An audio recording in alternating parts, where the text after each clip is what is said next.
I booked the Airbnb because I needed somewhere cheap and close to a hospital where my mother was scheduled for surgery. I didn't want to commute back and forth every day, and hotels nearby were either full or far beyond my budget.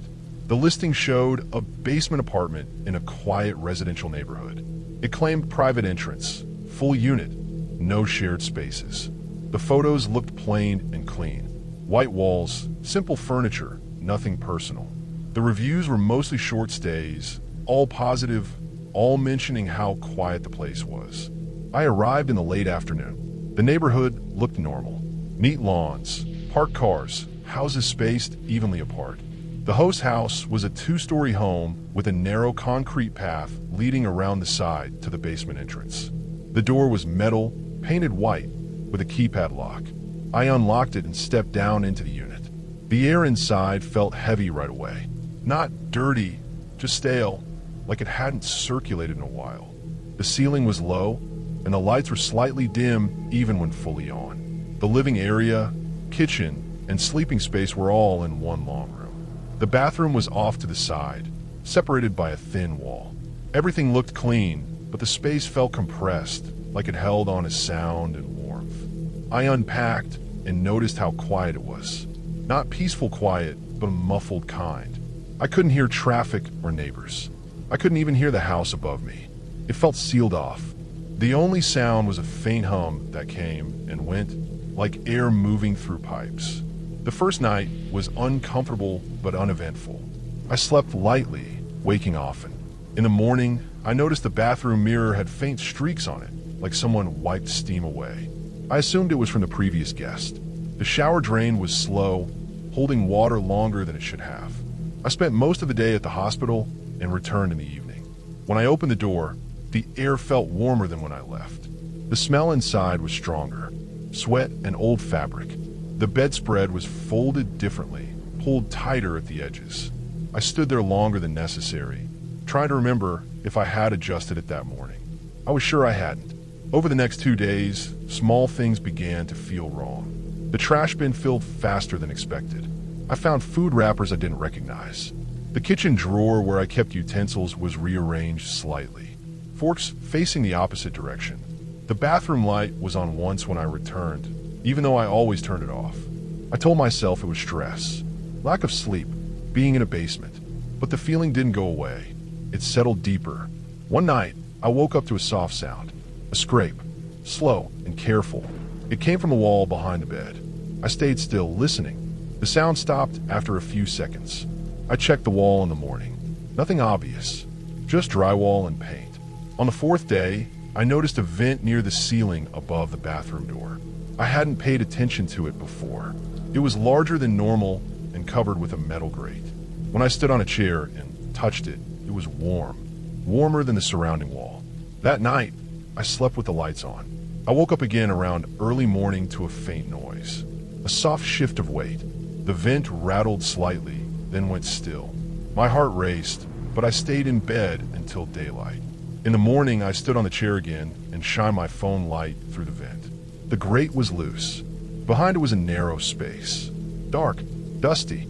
I could see flattened insulation and marks where something had been disturbed repeatedly. Clear handprints pressed into the insulation. I stepped down slowly. My hands were shaking. I checked the rest of the unit. Under the bed, inside cabinets, nothing. But the feeling of being watched didn't leave. That afternoon, I returned earlier than usual. When I unlocked the door, the basement was dark. The lights were off. I always left one on when I went out. The air felt thick and stale. The bed was unmade. The bathroom sink was wet. The towel was damp and folded differently. I stood there, frozen. No sound, no movement. I noticed the vent grate was now bent outward slightly. The screws were loose. On the floor beneath, it were fine particles of insulation. I packed my bag immediately. I didn't bother folding anything. As I lifted my suitcase, I noticed something under the bed. A small bag. Not mine. Inside were water bottles, snack wrappers, and a phone charger that didn't match mine. Everything smelled strongly of sweat. I didn't stay another minute. I left the basement, locked the door, and walked straight to my car.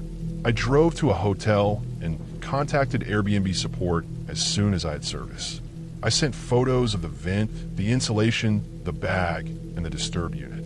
Later that night, I searched the address online. I found a local article from years earlier about a homeowner arrested for secretly entering basement rentals through ceiling access points and vents. The description matched the house exactly. The article mentioned how guests often felt watched, but couldn't explain why. The listing disappeared 2 days later.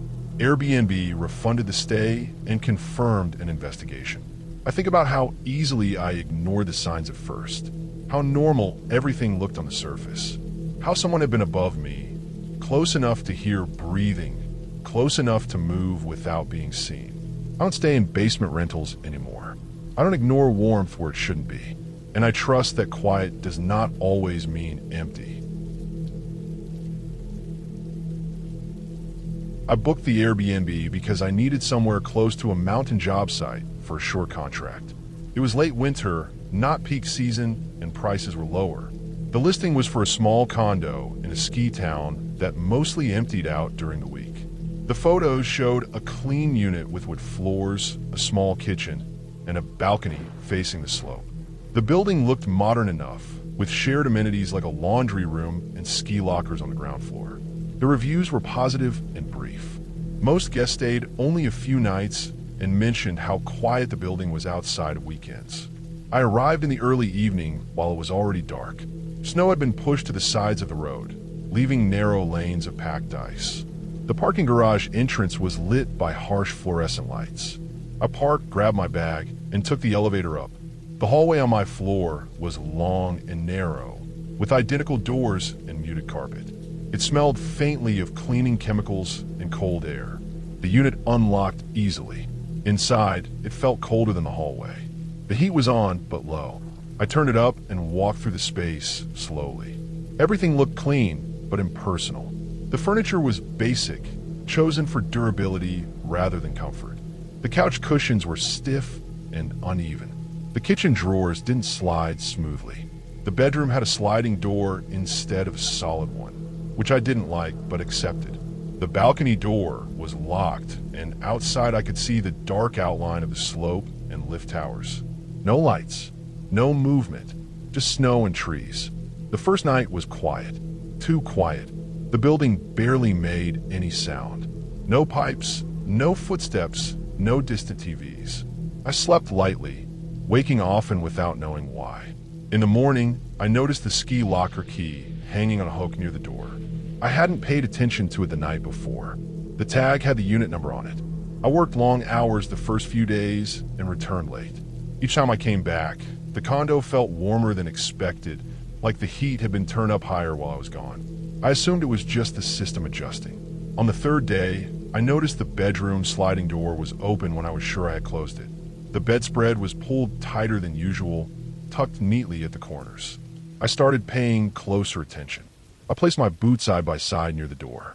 The next evening, one of them was turned slightly outward. I found a cup in the sink that I hadn't used. The trash can held a wrapper from a snack I didn't buy. I checked the lock on the front door. No damage. The balcony door was still locked. The windows were sealed shut because of the cold. There was no obvious way in. That night, I woke to a faint sound that didn't belong to the building. A soft scrape followed by a dull click. It came from somewhere near the entryway. I lay still listening. The sound didn't repeat. I didn't get up until morning. The next day, I went down to the ground floor to find the laundry room. It was empty. At the far end of the hall was a row of metal ski lockers. Some were open, some closed. Mine was near the middle. When I unlocked it, I noticed scuff marks inside, fresh ones near the back wall. The locker smelled like damp fabric and sweat. I hadn't used it yet. I closed it and went back upstairs with a growing sense of unease. That evening, I came back earlier than usual. The parking garage was nearly empty. As I walked toward the elevator, I noticed footprints in the snow near the locker hallway. They went in and out multiple times, overlapping like someone pacing. When I reached my floor, my door was closed, but the handle felt warm when I touched it. Inside, the lights were off. I always left the kitchen light on. The condo smelled strongly of body odor and old clothing. The couch cushion closest to the wall was pressed down deeply.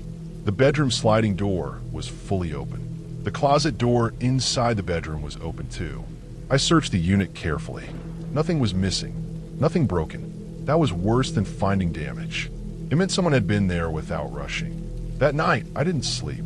I sat on the couch with the lights on, listening. Around 2 a.m., I heard it again. A faint metallic sound. The same dull click.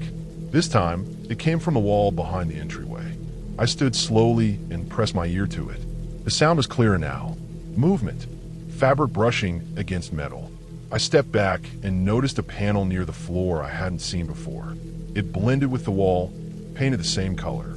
I knelt and pressed it lightly. It shifted inward a few millimeters. Behind it was a narrow access space. It ran vertically, connecting down toward the ground floor. I could smell stale air coming from it. Sweat, dust, the smell of someone living in a place not meant to be lived in. I closed the panel and backed away. My hands were shaking. I packed a bag quickly, keeping my eyes on the wall. As I zipped my suitcase, I heard movement again, closer this time. A slow shift, like someone adjusting their position. I didn't finish packing. I grabbed my keys and left the unit with the lights on.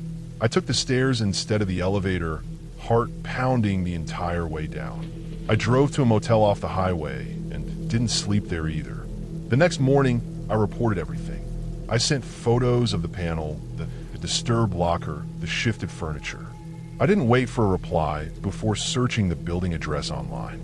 Buried in an old local report was an article about a former maintenance worker who had been fired years earlier. He had kept copies of master keys and access codes. After losing his housing, he lived inside service shafts and locker spaces in seasonal condo buildings, entering units while tenants were gone and sometimes while they slept. The building name matched. The description of the access panels matched. The Airbnb listing was removed within days. My stay was refunded. The building management sent out a notice about securing access points and changing locker locks. I finished my contract staying in a hotel far from the mountain. I think about how easy it was to explain everything away at first. The warmth, the moved objects, the sounds, how silence can hide activity instead of proving absence. I don't stay in large buildings with shared access anymore. I don't trust panels that blend into walls. And I never assume that locked doors mean I'm alone. I booked the Airbnb because it was cheap, available on short notice, and close to the job site. I had been sent out of town for contract work that would last a little over a week. The town itself was small, spread out, and mostly quiet after dark. Hotels were either full or priced too high for what I was getting reimbursed. The listing showed a small detached house on the edge of town. The photos looked normal. Clean floors, simple furniture, neutral walls. Nothing fancy, nothing strange.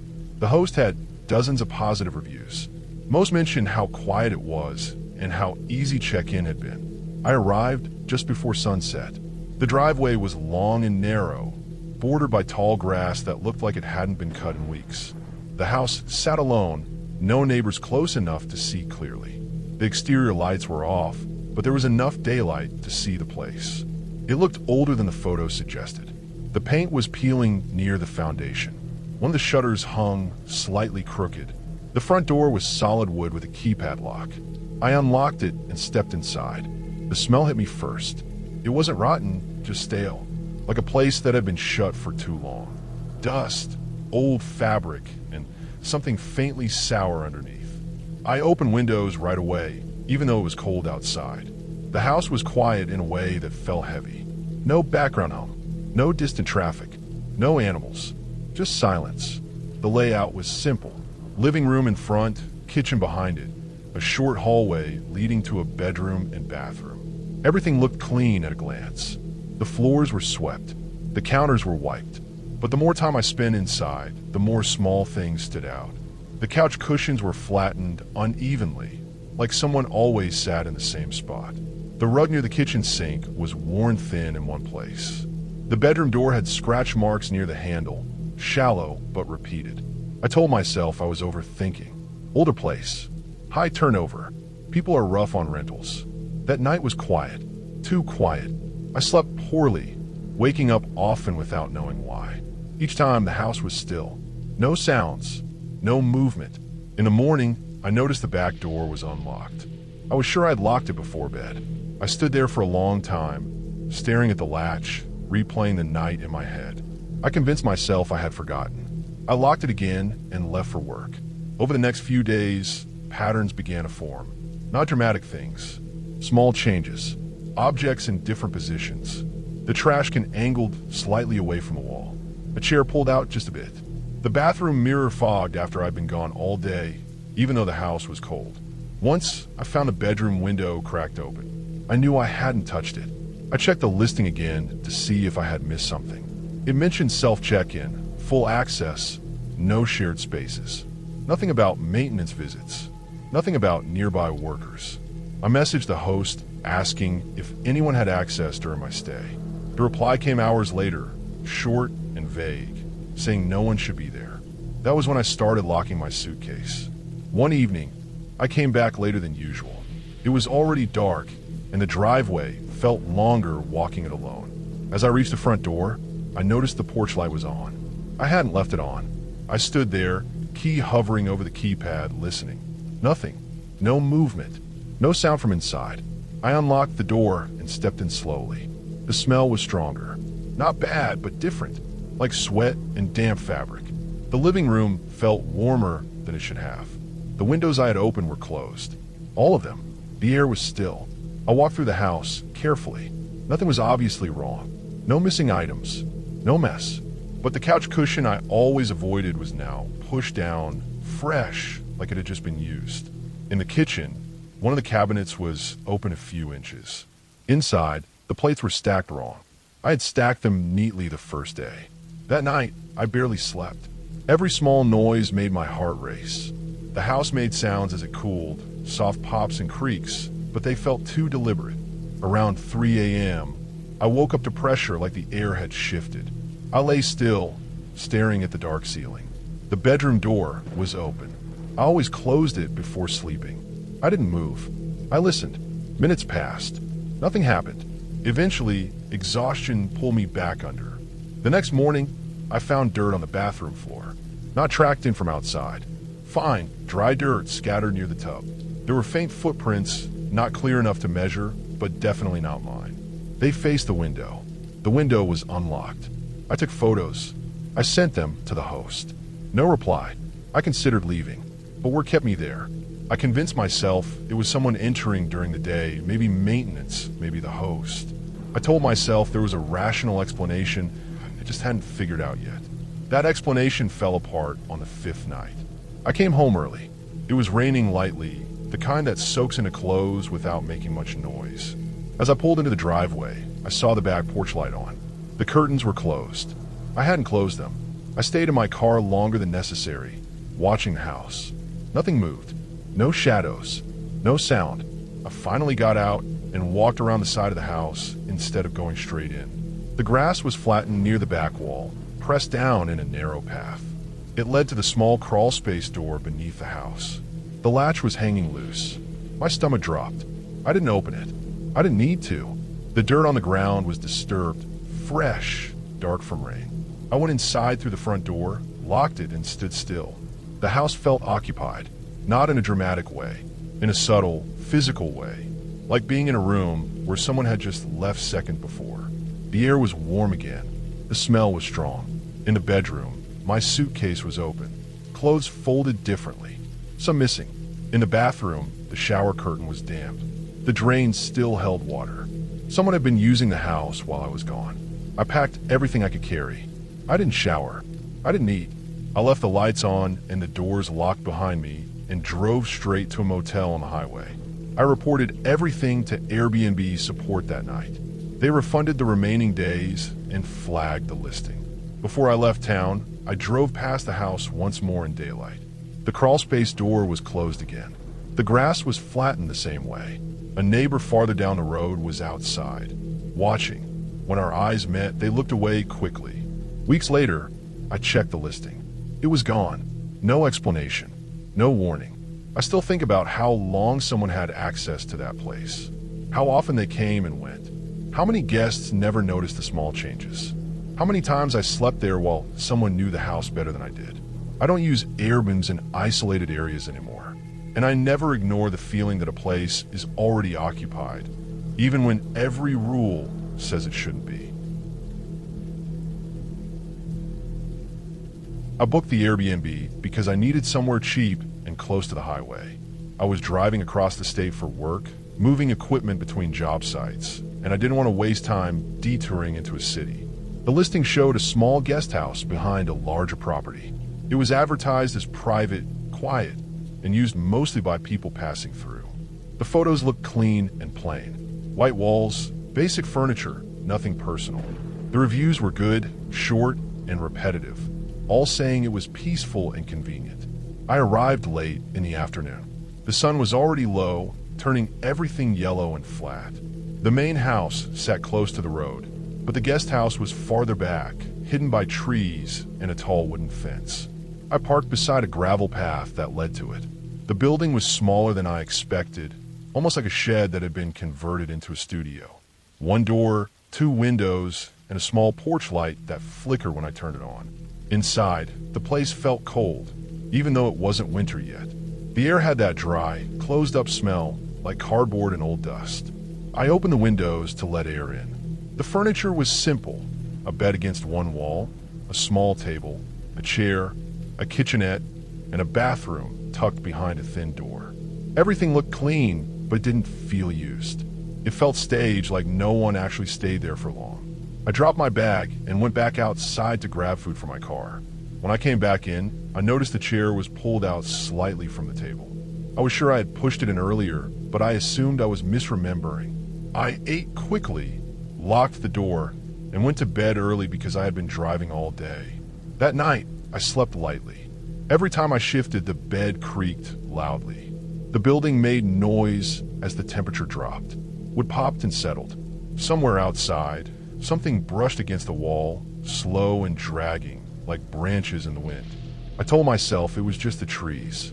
In the morning, I found the bathroom light on. I never left lights on. The switch felt warm when I turned it off. The sink was wet, with a few drops still clinging to the basin. I stood there longer than I needed to, trying to convince myself that condensation or a leak explained it. The mirror had a faint smear on it, like someone had wiped steam away with a hand. I left for work uneasy, but still rational. People forget things. Old buildings act strange. When I came back that evening, the porch light was off.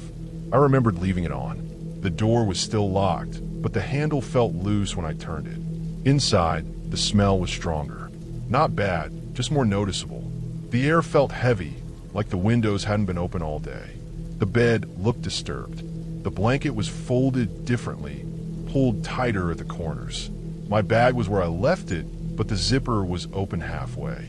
I went through it carefully. Nothing was missing. My clothes were rearranged, folded neater than I'd left them. I checked the windows. Both were locked. The bathroom window was small and too high to reach easily from outside. I checked under the sink, behind the shower curtain, inside every cabinet. Nothing. No sign of anyone. That night, I barely slept. I kept the light on.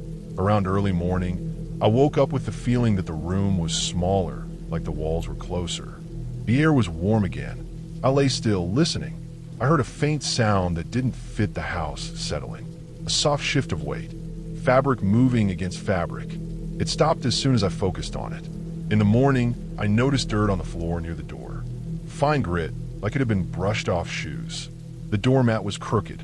I had straightened it the day before. The trash can was fuller than it should have been. Inside were food wrappers I didn't recognize. I started documenting everything with photos. The floors, the bed, the windows. I felt embarrassed doing it, like I was feeding paranoia, but something felt wrong in a way I couldn't explain. On the third day, I came back earlier than usual. The sun was still up. As I walked down the gravel path, I saw movement through the guest house window. The curtain shifted slightly, then settled. I froze, staring. Nothing else moved. When I opened the door, the air rushed out, warm and stale. The chair was pulled all the way back from the table. The bed was unmade. The bathroom door was closed. I hadn't closed it. I didn't open the bathroom right away. I stood there listening. The building was quiet. I finally pushed the door open slowly. The shower was wet. Water pooled around the drain. The towel was damp and folded differently.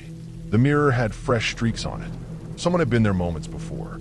I locked the door and sat on the bed, trying to think clearly. I told myself there had to be an explanation. Maybe the host used the space during the day. Maybe it wasn't as private as advertised. But the listing said full privacy. The fence was locked. The gate code hadn't changed. That night, I didn't turn the lights off. I didn't sleep. Every small sound felt amplified. Around dawn, I heard something underneath the floor. Slow movement, scraping. The sound of something shifting in a space too small to stand up in. In the morning, I finally looked behind the building. The fence line had been disturbed. The ground near the foundation was dug out slightly. There was a crawl space vent that I hadn't noticed before. The metal cover was bent outward.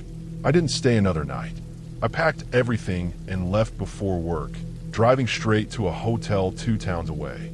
I reported the listing and sent all the photos. I didn't wait for a response. A week later, curiosity got the better of me. I searched the address online. Buried in an old local forum was a post about a property where a man had been arrested for living in crawl spaces and vacant units, entering rentals while people were gone, sometimes while they slept. The address matched. The post was years old. The Airbnb listing disappeared shortly after. I think about how quiet that place was, how close someone had been without making a sound, how easily I could have ignored the signs if I'd stayed busy or tired enough.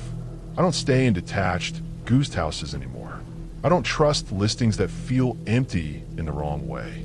And I never assume privacy just because a door locks. I booked the Airbnb because I needed somewhere isolated where I could finish a backlog of work without distractions. It was late fall, the kind of season where days shorten fast and the air always smells damp. The listing described a small lakeside cabin a few hours from the city. It claimed full privacy, no neighbors within sight, and self-check-in. The photos showed a narrow gravel road, tall trees, and a single-story cabin sitting close to the water.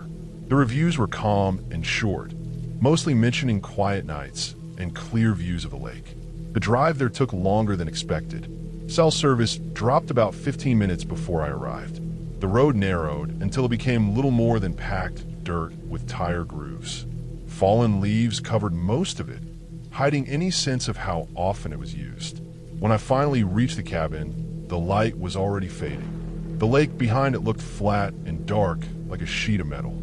The trees around the clearing were dense, close enough that the cabin felt pressed into them. The door unlocked easily. Inside, the cabin smelled like cold wood and old air. It wasn't dirty, but it didn't feel lived in either. The furniture was sparse and heavy, like it had been there for decades. A couch faced the window. A small table sat near the kitchenette.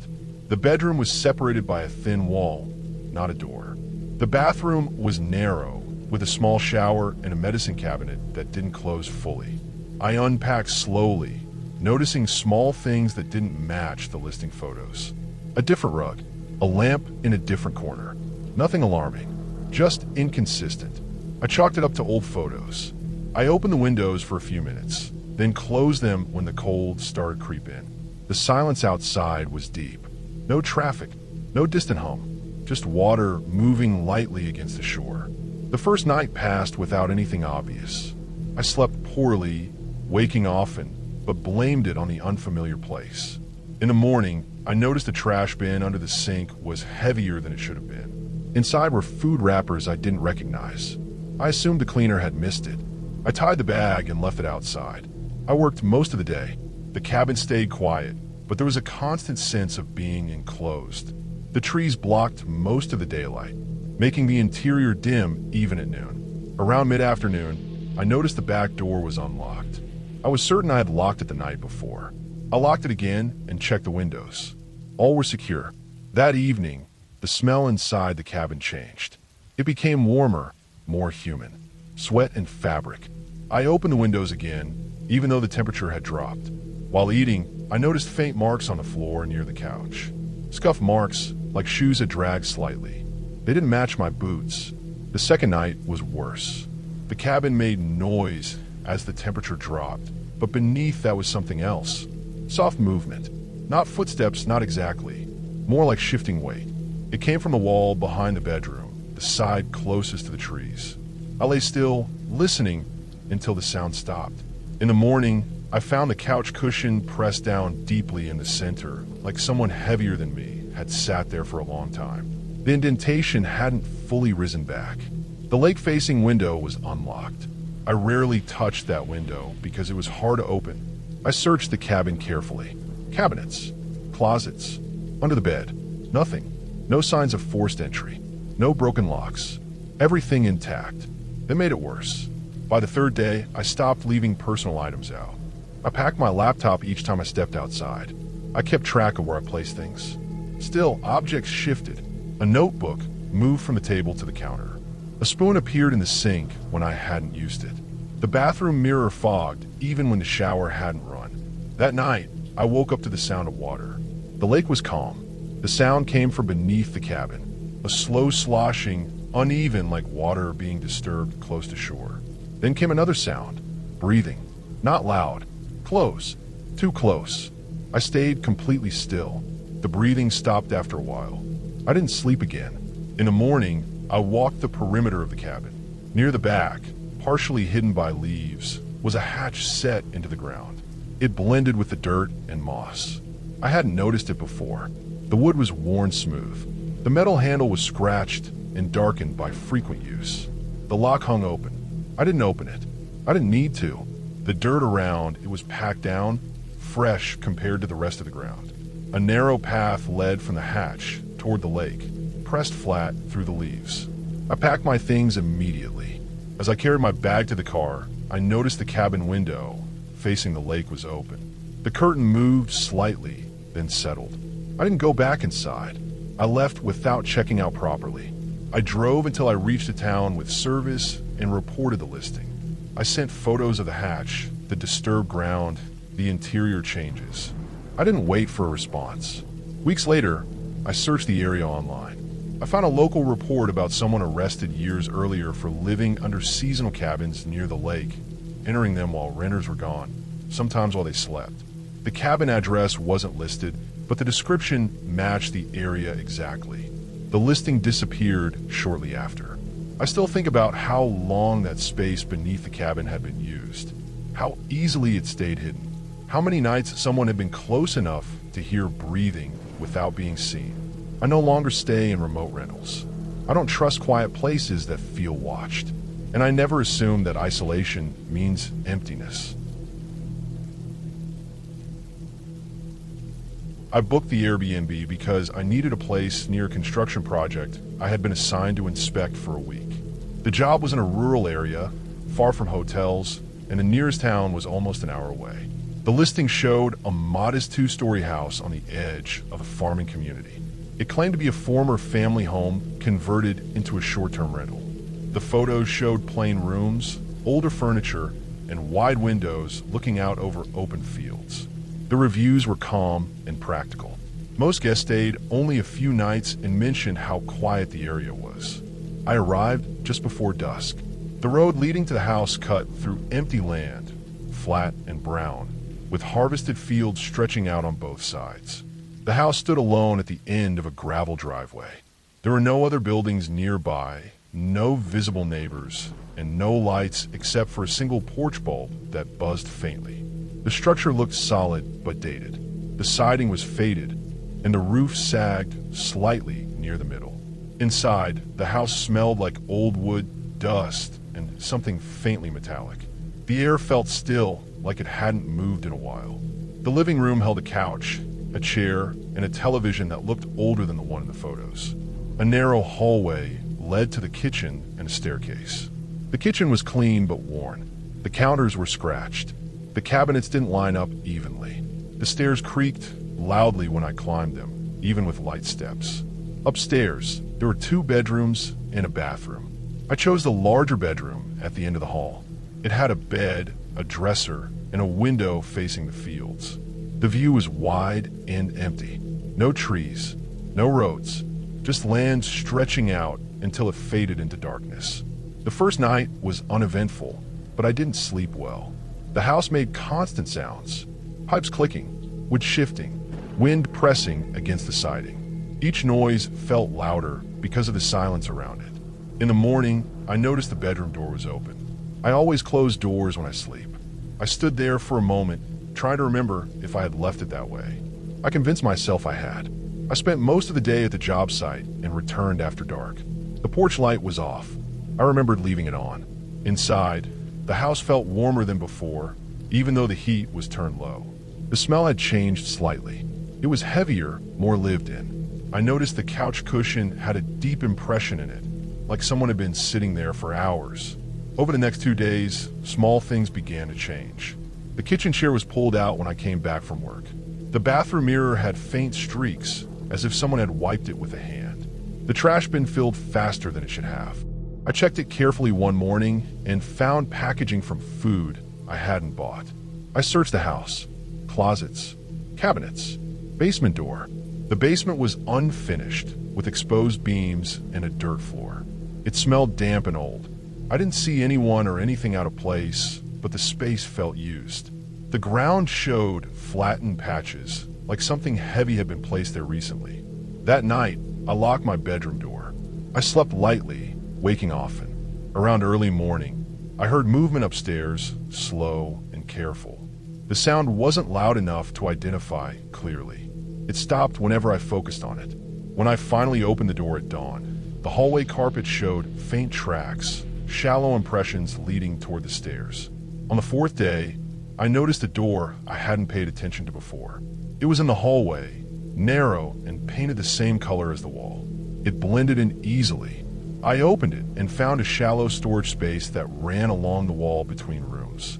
Inside were old boxes, tools, and blankets. One of the blankets was folded neatly on top of a box. It looked newer than the rest. It smelled strongly of sweat. I didn't touch anything. I closed the door and spent the rest of the day uneasy and distracted. When I returned that evening, the storage door was open. The blanket was gone. That night, the house felt different. The air was thick. The silence pressed in. I sat on the bed, listening. I heard slow movement below me, then the soft sound of a door opening and closing. I stayed still, barely breathing. In the morning, I found muddy footprints near the back door. They led inside from the fields. The door was unlocked. I knew I had locked it the night before. I packed my things quickly, intending to leave early, but work obligations kept me there one more night. I slept with the lights on. I didn't undress. Sometime after midnight, I woke to the feeling of pressure, like someone was nearby. The floor creaked softly outside the bedroom. The sound stopped just short of the door. I stayed frozen until morning. I left at sunrise and didn't return. I reported the listing and provided photos of the footprints, the storage space, and the basement. Later, while searching online, I found a local news article from years earlier about a former homeowner who had refused to leave after losing the house. He had been arrested for hiding inside walls and storage spaces of properties that were later rented out, entering rooms while tenants were gone. The Airbnb listing disappeared a few days later. I think about how easily someone could stay hidden in a place like that, how silence and space can hide presence. I don't stay in isolated rentals anymore. I don't trust houses that feel too still, and I never ignore the signs that a place is already occupied. I booked the Airbnb because my apartment was being renovated after a pipe burst, and I needed somewhere close enough to keep my routine normal. I didn't want a hotel. I wanted a place where I could cook, sleep, and work without feeling like I was being watched. The listing showed a small townhouse unit in a quiet suburban area. It was part of a row of older homes, built close together, with shared walls but separate entrances. The photos looked ordinary. Beige walls, basic furniture, no decorations. The reviews were short and positive, mostly from people who stayed a few nights at a time.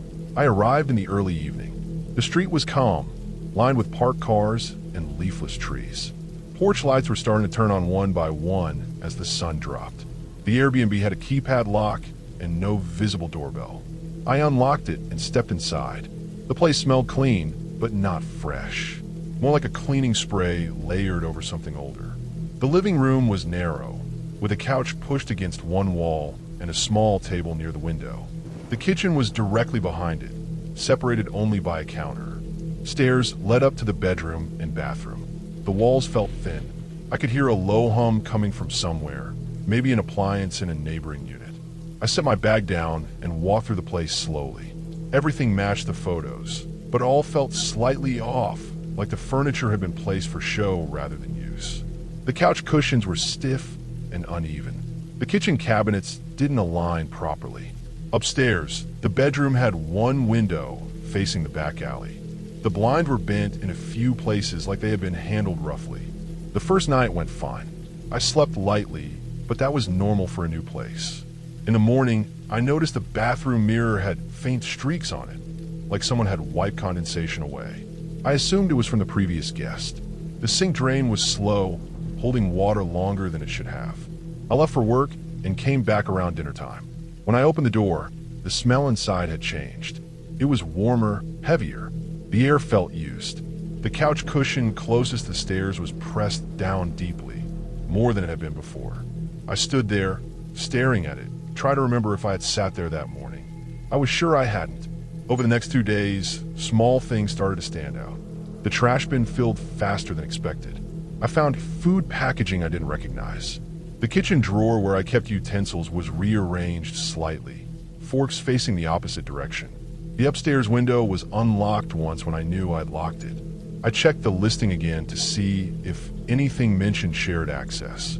It didn't. It clearly said private unit, no shared spaces.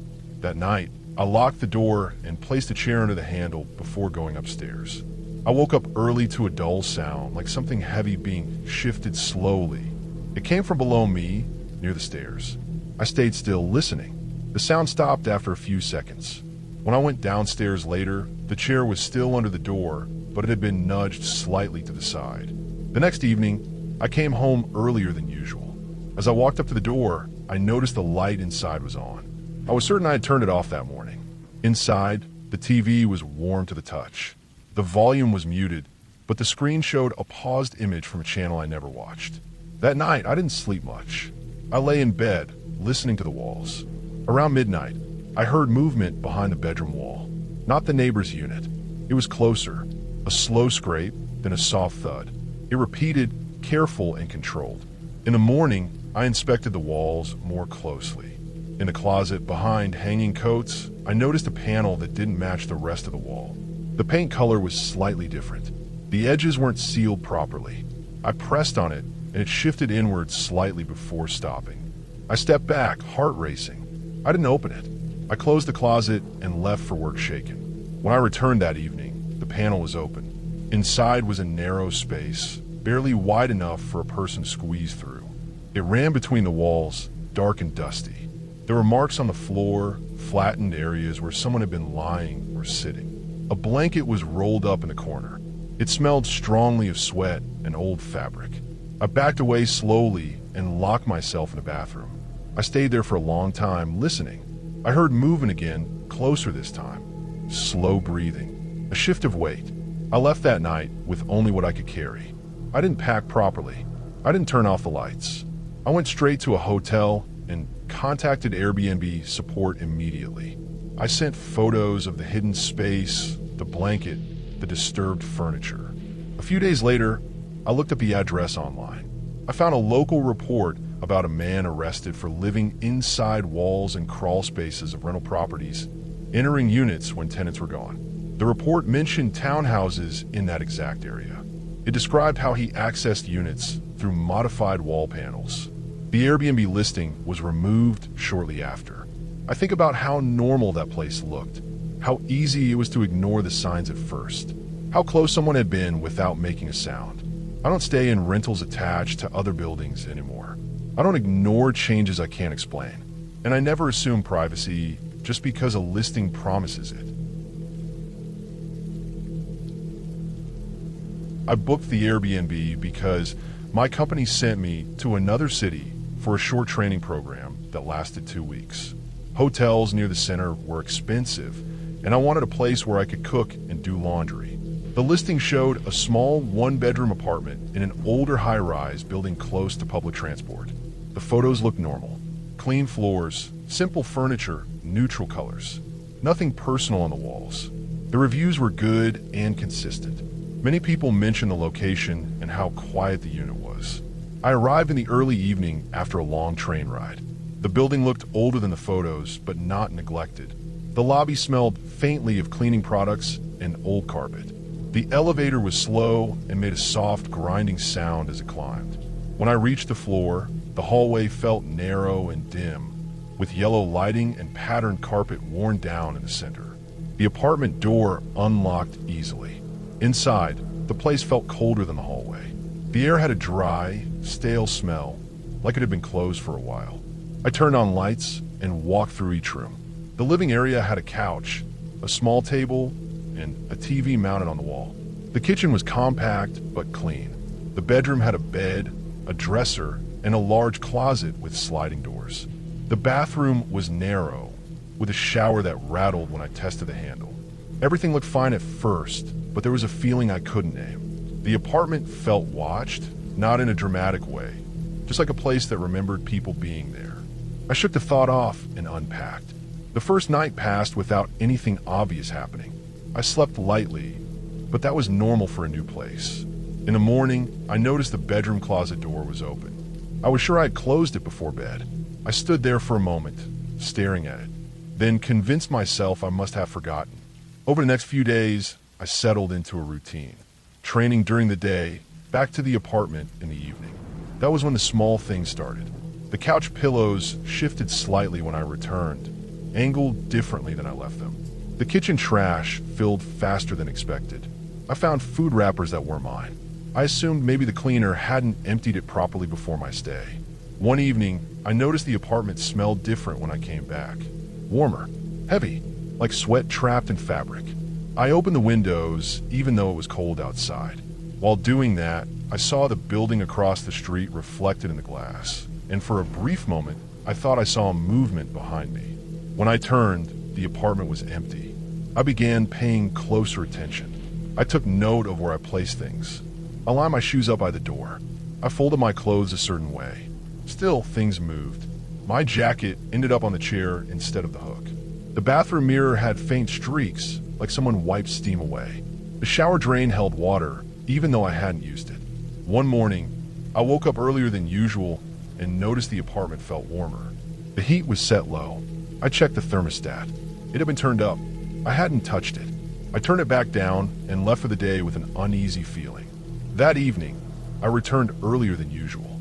As I stepped off the elevator, I noticed my apartment door was not fully closed, just slightly open. My heart started racing. I stood there for a long time, listening. The hallway was quiet. No footsteps, no voices. I pushed the door open slowly. Inside, the TV was on.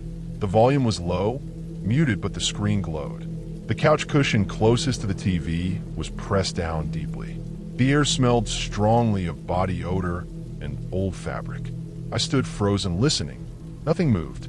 I checked every room carefully. Nothing was missing. No signs of forced entry. The windows were locked. The door showed no damage. That was the worst part. Someone had been inside without breaking anything. That night, I barely slept. Every sound from the building felt louder. The hum of pipes, the elevator cables, footsteps in the hallway. Around 3 a.m., I woke up to a soft sound coming from the closet. A faint scrape, then stillness. I stared at the dark shape of the sliding doors, waiting. Nothing happened. In the morning, I opened a closet carefully. Inside, my clothes were disturbed, some folded differently. At the back, I noticed the wall panel behind the shelves looked odd. The color didn't match. I pressed on it lightly. It moved inward slightly. Behind it was a narrow space, just wide enough for a person to stand sideways. Dust covered the floor, but there were clear marks where someone had been standing. I found an old blanket stuffed into the corner. It smelled strongly of sweat. There were empty water bottles and food wrappers tucked behind it. I closed the panel slowly and stepped back. My hands were shaking. I packed what I could and left the apartment immediately, taking the stairs instead of the elevator. I stayed at a hotel that night and contacted Airbnb support, sending photos of the hidden space and the items inside. A few days later, I searched the building address online. I found a news article from years earlier about a maintenance worker who had been arrested for living inside in used service spaces and entering apartments using master keys while tenants were gone. The article mentioned hidden access panels behind closets. The building name matched. Airbnb refunded my stay and removed the listing. I never went back to that apartment. I think about how many times someone stood just a few feet away from me while I slept, separated only by drywall. How easy it was for them to blend into the building, to move without being noticed. I don't stay in older apartment rentals anymore. I check closets carefully. I trust my instincts now. Some places are not empty, even when they look like they are. I booked the Airbnb because I needed a break from my apartment and a place to work without interruptions. I chose a small coastal town during the off-season, when tourists were gone and prices dropped. The listing was for a detached studio behind a larger house. It was advertised as private, self-check-in, and quiet. The photos showed a clean space with white walls, a small kitchen, and a bed near a window that looked out toward the ocean. The reviews were short and calm. Many mentioned how peaceful it was at night. I arrived in the late afternoon. The street was narrow and lined with older homes. Most looked lived in, but quiet. The main house sat close to the road, and the studio was tucked behind it, separated by a wooden fence and a narrow walkway. The air smelled like salt and damp wood. I unlocked the studio door and stepped inside. The place felt colder than outside. The floor was tile, clean but worn smooth. The furniture was basic and heavy, like it had been there for a long time. The bed was pushed against the far wall, and the kitchen took up one side of the room. The bathroom door was thin and didn't close all the way unless pushed hard. I noticed a small vent near the ceiling that wasn't shown in the photos. It was rectangular and covered with a metal grate. I unpacked slowly. The silence stood out. No waves, no wind, no distant traffic. Just a low hum that I couldn't place. I assumed it was an appliance in the main house. I opened the window, but it didn't help much. The air inside still felt used, like someone had just left. The first night passed without anything obvious. I slept lightly, waking often, but blamed it on travel. In the morning, I noticed the kitchen trash bin was heavier than expected. Inside were coffee cups and food wrappers that weren't mine. I tied the bag and left it outside, assuming the cleaner had missed it. I spent the day working and returned in the evening. When I unlocked the door, the studio felt warmer. The smell inside was stronger, like sweat trapped in fabric. The window I had open was closed. I was sure I left it open. The bedspread was folded differently, pulled tighter at the corners. I checked the lock. It worked fine. No damage. No signs of forced entry. I told myself I was being paranoid. Over the next 2 days, small changes became harder to ignore. The chair at the table moved slightly when I came back. The bathroom mirror had faint streaks, like someone wiped condensation away. The vent near the ceiling felt warm when I touched it, warmer than the rest of the wall. At night, I began hearing faint sounds. Not loud, just enough to notice. A soft scrape, a shift of weight. The sounds came from above, near the vent. They always stopped when I focused on them. I tried to ignore it and stick to my routine. On the 4th day, I left early and came back around midday to grab something I forgot. When I opened the door, the studio was dark. The curtains were drawn. I never closed them during the day. The air felt thick and stale, like it hadn't been aired out at all. The bed was unmade. The bathroom sink was wet. The towel was damp and folded differently. I stood there for a long time, listening. Nothing moved. That afternoon, I noticed footprints outside the studio door. Faint, sandy prints that didn't match my shoes. They led toward the main house, then disappeared on the concrete path. That night, I barely slept. I lay in bed, staring at the ceiling. Around early morning, I heard movement again, clearer this time. A slow scrape followed by a dull thud. It came directly from above me. The vent rattled slightly. In the morning, I stood on a chair and looked into the vent with my phone light. The metal grate was loose. Behind it was a narrow space that ran toward the main house. I could see dust and flattened insulation. There were clear marks where someone had crawled. I stepped down and felt sick.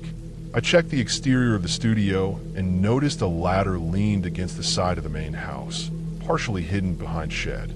It hadn't been there before. I packed my things immediately. As I carried my bag outside, I noticed the ladder had been moved. It now rested against the studio wall, directly below the vent. The metal grate above was bent outward. I left without finishing packing properly. I drove to a hotel in the next town and contacted Airbnb support, sending photos of the vent, the ladder, and the disturbed insulation. I didn't wait for a response.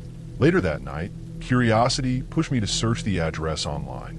I found a local news article from years earlier about a homeowner arrested for secretly watching guests through vents and attic spaces in short-term rentals. The house description matched. The location matched. The article mentioned coastal properties during the off-season. The Airbnb listing disappeared 2 days later. I think about how easily that space above the studio stayed hidden. How close someone had been while I slept. How the sound were just quiet enough to explain away. I don't stay in backyard rentals anymore. I don't ignore vents or unexplained warmth. And I don't trust places that feel occupied even when they're supposed to be empty. I booked the Airbnb because my car broke down during a long drive and the nearest repair shop said it would take several days to get parts. The town was small, surrounded by forest and farmland, and there were no hotels with availability.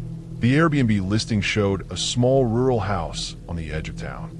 It was described as a former caretaker's home on private land, rarely used except by travelers passing through. The photos looked normal enough. A simple house, older but clean. The reviews were short and spaced far apart, which I didn't think much about at the time. I arrived just before sunset. The road to the property turned from pavement to gravel, then to dirt. Tall trees lined both sides, blocking most of the light. The house sat alone in a clearing. No other buildings nearby. No lights visible anywhere else. The porch light was on, dim and yellow, attracting insects that bounced against it. The place looked more worn than the photos suggested. The paint was cracked. The porch boards dipped slightly under my weight. Inside, the smell was the first thing I noticed. Old wood, dust, and something sour underneath. The air felt thick, like it hadn't moved in a while. The living room had mismatched furniture, a couch that sagged in the middle, a chair pushed against the wall. The kitchen was small, with cabinets that didn't close all the way. A narrow hallway led to a bedroom and bathroom at the back. I locked the door and walked through the house slowly. Everything was clean enough, but nothing felt fresh. The bedroom had one window facing the trees. The bathroom mirror was spotted and streaked, like it had been wiped with a dirty cloth. I told myself it was just an old house. The first night was uncomfortable but quiet. The forest outside was still. No wind, no animals, just silence. I slept lightly and woke up several times without knowing why. Each time, the house was quiet, but the air felt warm, heavier than it should have been. In the morning, I noticed the back door was unlocked. I was sure I had locked it the night before. I stood there for a while, staring at the latch. I convinced myself I had forgotten. I locked it again and left to check on my car. When I returned that afternoon, the porch light was off. I remembered leaving it on. Inside, the house smelled different, stronger, like sweat soaked in a fabric. The couch cushion had a deep impression in it, more than before. The kitchen trash can was fuller than it should have been. Inside were food wrappers I didn't recognize. I checked the windows. All were closed and locked. There were no signs of forced entry. That made it worse.